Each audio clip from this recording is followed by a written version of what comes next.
Hey guys, Gus here with the Slippery Suckers crew, and as promised, we're going to do a little tutorial on how our lip locker works on one of our tuxedo jigs. Is what I've actually got to do the demo with. So this is the lip locker product on a tuxedo jig, and I'll turn it upside down so you can see the hook itself actually better.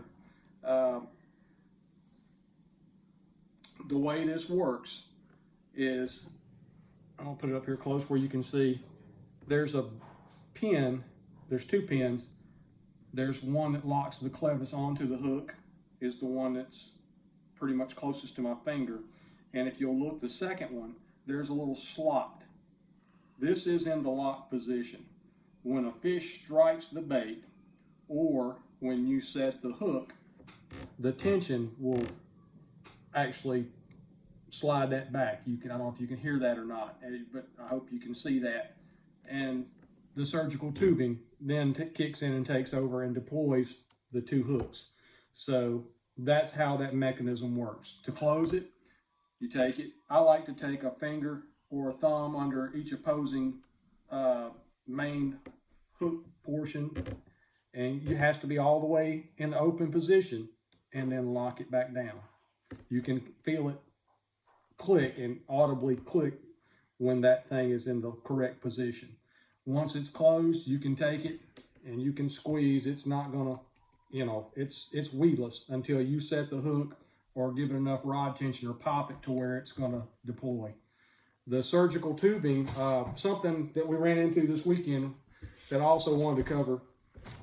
We were at the East Tennessee Fishing Show, and we had a young gentleman that bought this, and he was really excited when he got home. He wanted to share it with his dad, and when his dad saw this, apparently he thought the surgical tubing was part of the packaging, and that is not. It is an integral portion or piece of this system and how this works. So do not remove the band.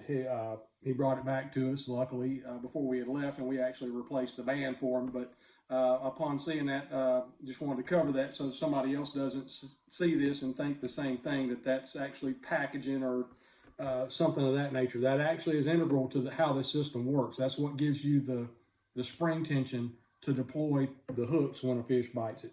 So if you're going to store this for a long period of time, also something I would do is, would be to leave it open so you don't lose the tension.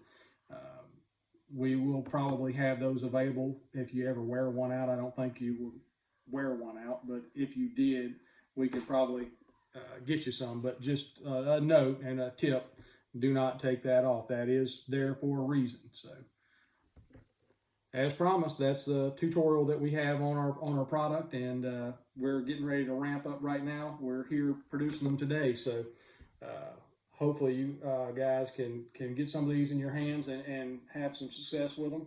We're getting ready to crank out some more bladed jigs, spinner baits, and also going to do some jigs and buzz baits as well. So look for them on our website. Thanks for watching. Have a good day.